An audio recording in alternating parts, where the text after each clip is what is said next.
Our next presenters are Andrew Campbell and Brian Viney. Mr. Campbell serves as the Cyber Incident Response Team lead for DIR. Andrew joined the DIR team in late 2021. Andrew graduated from Lubbock Christian University in 2006 with a BA in Computer Information System. Andrew has over 15 years of state experience, previously serving as the manager of IT operations at the Texas Historical Commission and system administrator at the Texas Department of Agriculture. Andrew currently holds CISSP and CCFM certification as the CIRT team lead at DIR. Andrew helps government organizations and institutions of higher education during active cybersecurity incidents. When not digging through computer artifacts, Andrew enjoys disc golf, motorsports, and spending time on the lake. Mr. Viney serves as the Senior Cyber Incident Response Team Analyst/Researcher for DIR. Brian joined the DIR team in September 2022.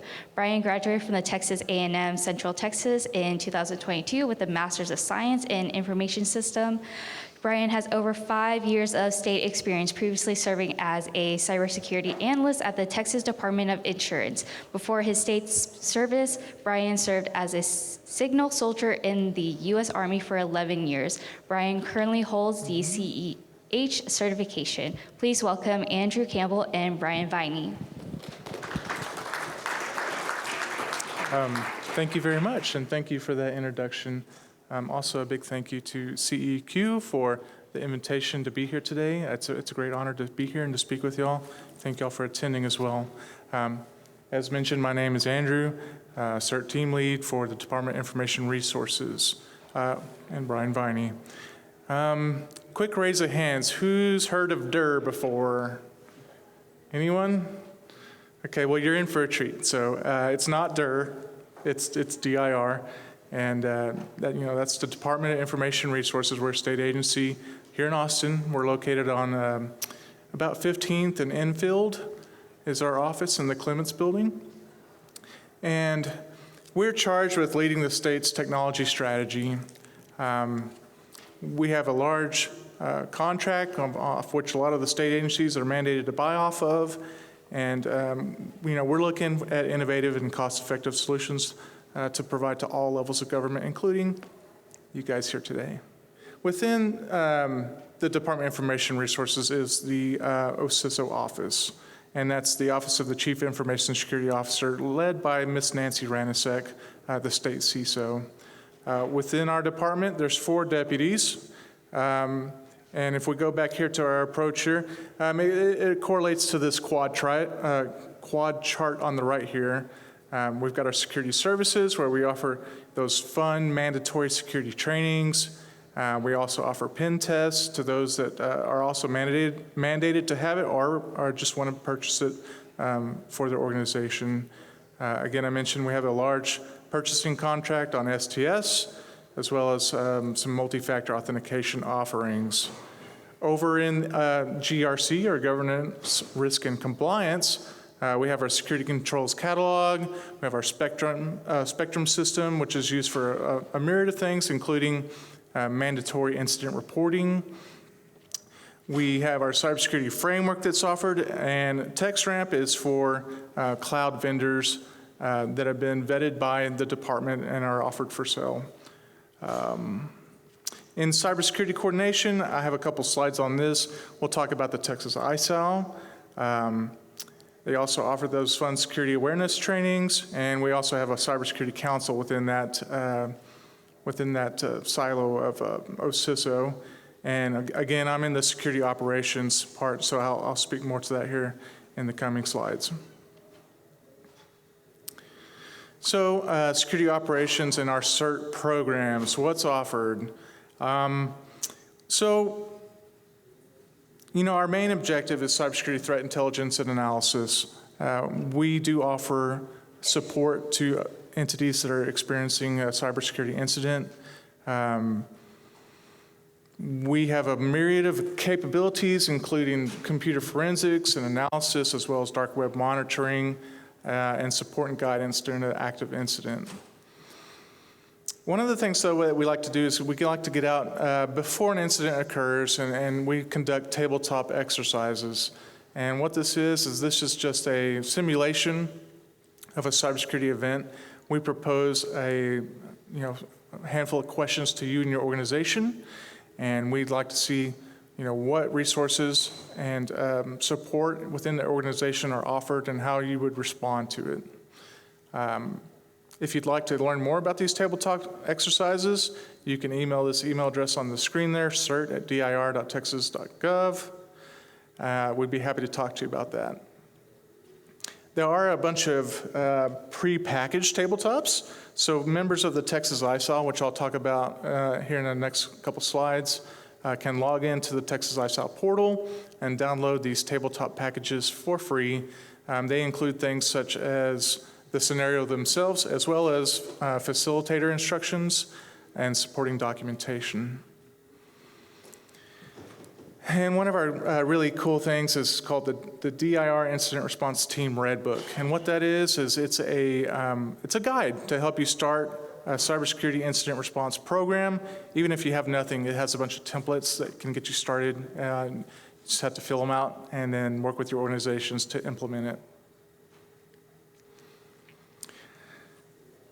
So with Senate Bill 475 that passed in the recent, not this last one, but the one before legislation, one of the things that came up was the Regional Security Operations Center. This is a program where we partner with public institutions of higher education to not only train students in the activities that are around a security operations center, but to provide real-time monitoring for free to entities that are eligible. And I imagine a lot of you in this room are eligible customers for this. How this works is they would install agents on your endpoints, as well as tap into the logs from your firewalls and other edge devices, and feed them to the Security Operations Center. In this Security Operations Center, there would be a live person monitoring the logs that come in and anything that flags. They'd have a direct connection to you and your organization to let you know about something happening in real time. Not 6 months later after the threat has already happened, not the next day after ransomware has been executed, but at the time of the attack when the log actually shows up, they could reach out to you. If you'd like to learn more about that, I'd be happy to talk to you about it. As well as you can email this, another distribution list on the screen here, rsocs@dir.texas.gov. It's going to be great. We only have one right now. It's in the Angelo State University region, that kind of orangish region you see on the map there. But we're hoping to have a region, a SOC in every region of Texas. And I'll talk just a little bit more about why that's needed. Again, I already mentioned the Red Book, but it's broken down into 4 parts here. There's guidance and references, as well as those templates that I mentioned. All you got to do is fill them out and then work with your agency to implement them within the current hierarchy of how you guys operate. And I should also mention, this is a free download on our DIR website. If you Google DIR and Red Book, it'll come right up, and it's a free download. Okay, so the Texas ISAL, I highly encourage everyone to check this out. The main thing that I really like about the Texas ISAL is our team. We take intelligence from all levels of government, including federal, state, and private sector entities, and we vet this threat intelligence. And in doing so, we send out emails to our certain distribution lists within the Texas ISAL to let you know about what's going on. Here in a moment, I'll pass the mic over to Mr. Vine, and he can talk about some of the current activities. But when I joined DIR, the big thing was called Log4j. And when I first joined, I would say we probably sent out probably 20 emails about the different involvements of how that was affecting different organizations and the different remediation steps that you could take to protect yourself. So again, if you check out this website, isal@texas.gov, it's free to sign up. It's free to be a member. You're going to get lots of great threat intelligence. They just recently implemented a new secure web portal where community members can log in, have a discussion, as well as report things that they're seeing in the wild to alert other people. We also have a monthly call that everyone joins where we provide additional resources and guides as well as guest speakers. Again, highly encourage you to check out this ISAL. I think it'd be a great benefit if everyone in this room checked out the website and signed up today. So for those of you that like to take out your phone and take pictures of slides, this is the one I encourage you to take a picture of. This is how you can get in contact with us if you're experiencing a cybersecurity incident. We only exist to help you. Our services that we offer are free.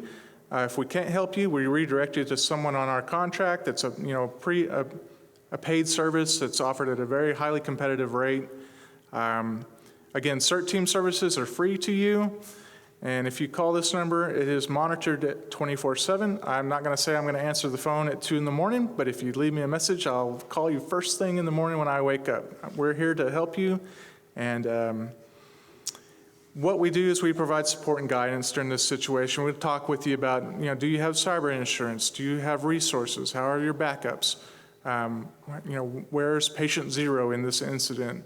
And we can help you and guide you and get you on track to recovery.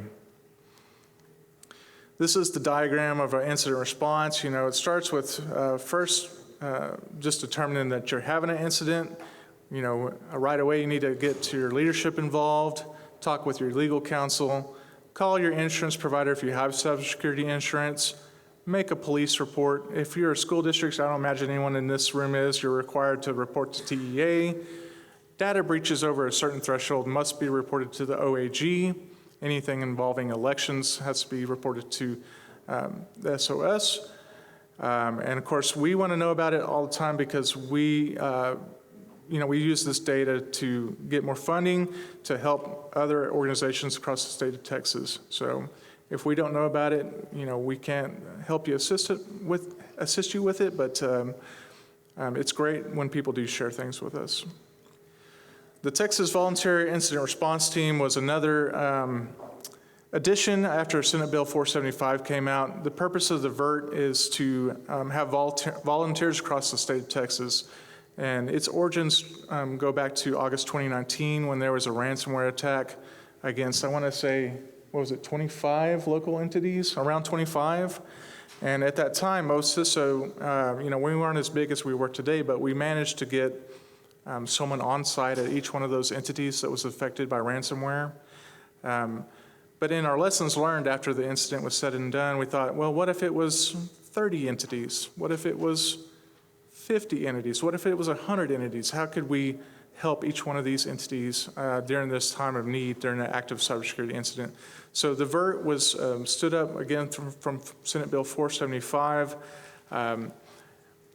The qualifications for being a voluntary incident response team member are not as high as you might think. We are looking for people from all realms of IT. Could be project management, could be if you know how to rebuild a computer, that's a good asset to have, and these kind of things. We've got an application on our website. It's fairly straightforward. It does ask about certain certifications. If you don't have those, no worries. And those that are selected just have to follow a very simple background check. It takes about 15 minutes, real straightforward, and it's free. The benefits of joining, well, we're going to be pushing out training within cybersecurity. You'll get to participate in the community of other VERT members and have lots of learning opportunities.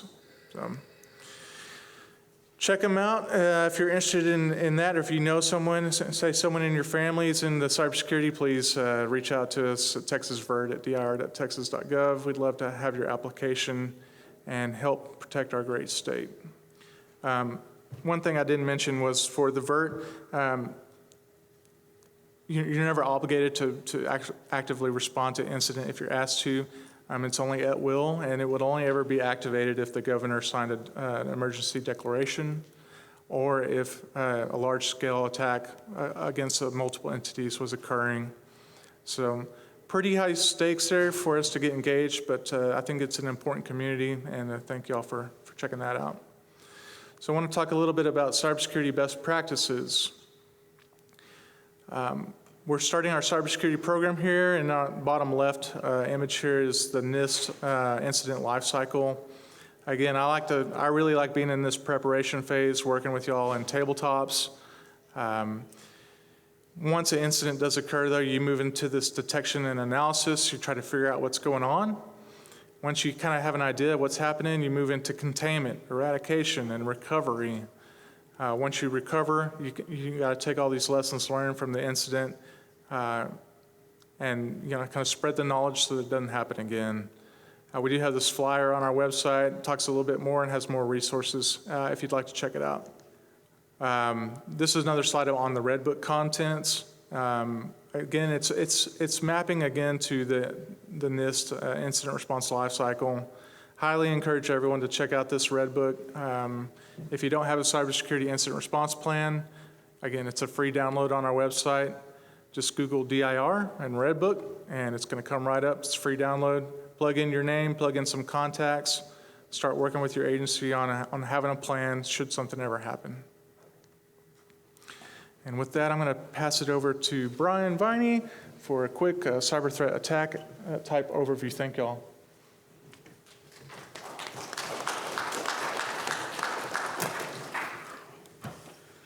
All right, so the cyber threat landscape kind of breaks down into different levels. You have the nuisance hackers, you have hacktivists, organized crime, and then state-sponsored. Mostly what we see is organized crime, but we have seen like hacktivists hit like City of Dallas, for example, recently.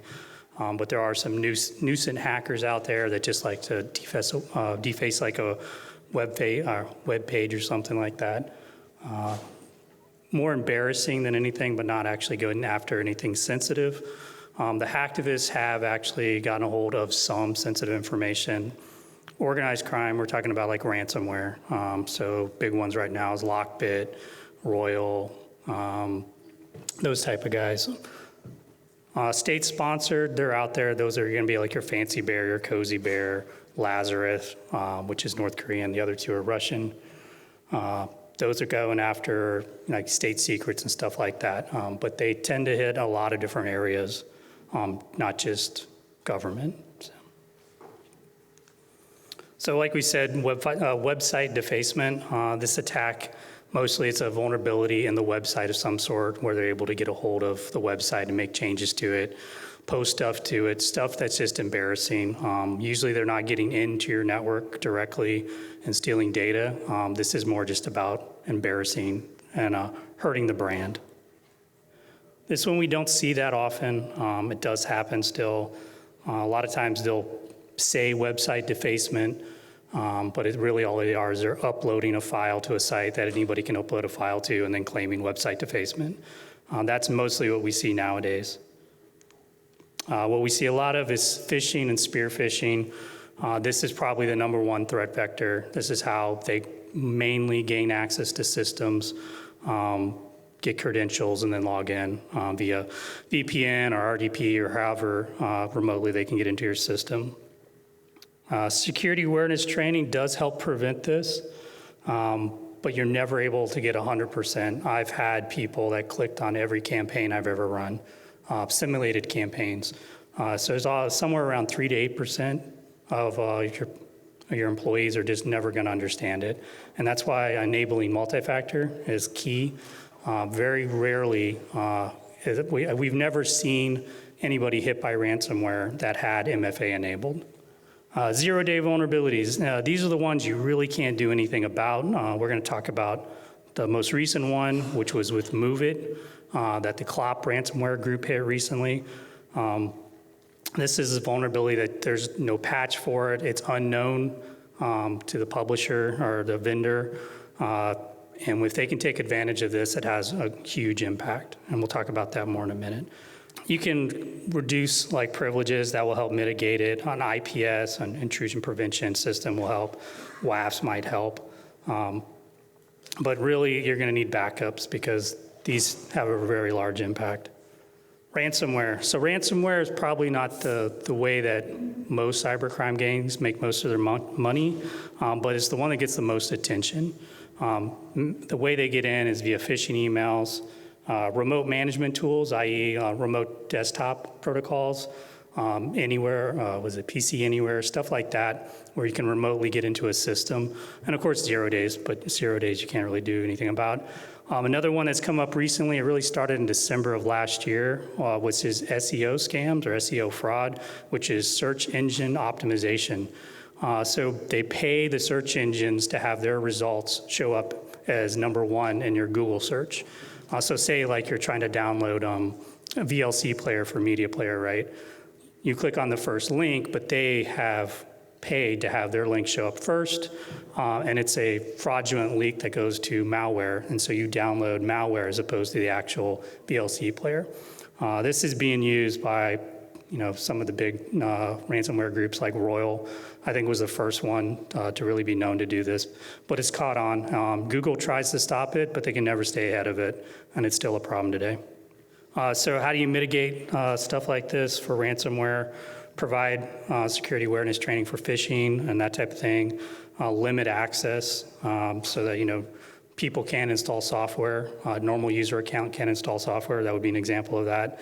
Endpoint protection, but not just antivirus, but like EDR, which is endpoint detection and response. It actually detects behavior instead of just signatures. So it's a bit further in the protection level. Have backups and test them. And properly segment your network. A lot of people have flat networks where every office in the whole agency can talk to each other as opposed to only being able to talk within an office or within a department. Segmentation like that can really reduce the spread of ransomware, malware in general. I've been tracking ransomware for the last year. These are for May and June numbers, but I actually have July's numbers. So July's total victims was 399, so it's actually an increase of that 363. As you can tell, if you look at July 2022 and compare it with the 399 of July 2023, that's nearly twice as many victims. It's actually 200% increase. There's actually overall an increase of ransomware, mostly because people aren't paying the ransoms, and so they're having to hit more people to increase their chances of getting paid. But they're also going after bigger targets, so hoping that they get a bigger payday since it's less likely that they actually get paid. The security controls, again, if you're trying to go after ransomware, the things that we see missing in incidents are no controls on RDP internally. So RDP is Remote Desktop Protocol. So it's bad to have it exposed to the internet, but it's also bad to have it free flow within your network so a user can RDP into another user's system. You don't want to do that because that's how the bad actor does lateral movement. And once they get into one system, they can get into a lot of other systems very quickly. The other thing is no controls for PowerShell or command line interface. Those two, so CMD. A normal user really doesn't need to be able to run PowerShell or CMD, and those are the two processes that threat actors use to move laterally through the network or to do actions on the such as deploy malware within the computer in the system, or even deploying the ransomware itself. So having controls on that where only admins could deploy that will help stop it. Again, EDR, endpoint detection and response, detects the behavior, so having that, we usually don't see that on systems that are being hit by ransomware. And the big one here is MFA. We haven't seen anybody that's been hit by ransomware that actually had MFA implemented properly. So if you can implement MFA, that's a big help at stopping ransomware. So MOVEit. So MOVEit is all over the news lately, so I thought we'd just talk about it. So MOVEit was actually from Progress Software. It was an on-premise and cloud solution, similar to kind of like Dropbox, if you want to think of it that way. But the only thing that was affected was the on-premise. So it actually hit, or at least it was released that there was a vulnerability on May 31st. But the people were being hit around May 27th to about May 30th. After that critical vulnerability, there was 5 additional vulnerabilities for MOVEit. 2 of them were critical, or 3 of them were critical and 2 were high. So they actually had 4 critical and 2 high vulnerabilities that were all released in the last few months. So if you have MOVEit, please patch it immediately. They continue to add numbers. The current numbers is 500 organizations have been affected by the MOVEit vulnerability. That's more than CLOP is actually taking credit for. This is actually people saying that they've been affected and they're getting ahead of it. But it's over 34 million people have been affected by this. So CLOP is it's a group that's kind of been around for a few years. They changed. They used to not do phishing emails, but they changed to phishing emails, and that's probably how they got into the systems. Or sorry, reverse that. They used to do phishing emails, and then they changed. Now they go after 0 days. So this was a 0 day. They have a history of going after 0 days and having this big impact out of nowhere. Also known as TA 505, FIN 11, and UNC 4857. It's kind of hard to track them because they like to change their names. But the big thing here probably to know is that CLOP knew about this vulnerability for about 2 years before they deployed it. So they made sure to automate it. They waited for a banking holiday in the UK and the US so that people wouldn't be at work so they could have the most impact. So this was a serious threat group. So that's a bunch of generalization. What does this have to do with water? So that's why we want to talk about these two things. So SCADA systems, it's a bad idea to have those exposed to the internet. Now, there was an incident where we got word that access to a Texas water system was being sold on a top-tier Russian hacking site for $100. So access to a water system was only being sold for $100. That caused me to start searching for other water systems in Texas that were being exposed. I used something called Shodan. I also used something called Census. What they are is they're open source intelligence tools that anybody could use. So if I can find it, the bad actors can find it. And what I found was this image right here on the right. This was a water system in Texas where I didn't actually brute force it. I did not log into it. But you could remote into this water system. And that's just a screen capture from like the screen list they had. We reached out to the organization and let them know about the access. And luckily, one of their IT people was going through CEH, which is Certified Ethical Hacker, and he knew about Shodan and understood what I had done. So they quickly shut down access to this. And this was due to a misconfiguration in the firewall. The firewall had been rebooted or been changed, and they forgot to put a configuration back in to prevent this access.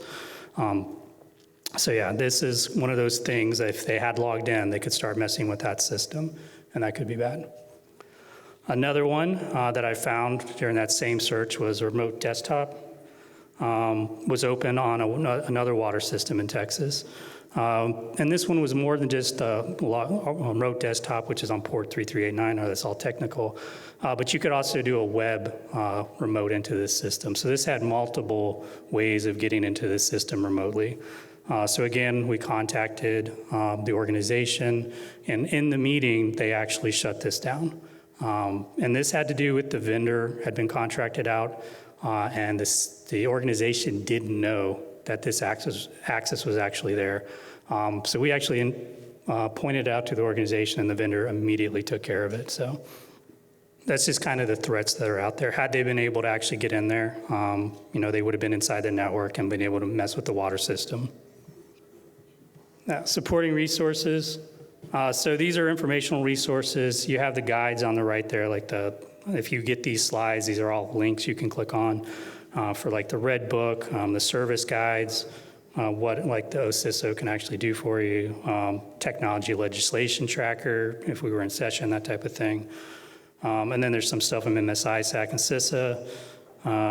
Training, if you're looking for free training, you can go to Fed VTE with a government email account. You can sign up and take free cybersecurity stuff. Free training. Also, statewide cybersecurity awareness training resources. There are some classes you might be able to sign up for, and the state will pay for it depending on your organization. Like I said, if you can join the Texas ISAO, we send out alerts about stuff constantly. We get intel from other states, from the federal government, and we share that stuff out with the Texas ISAO. If you can join MSISAC, that's another good thing to do.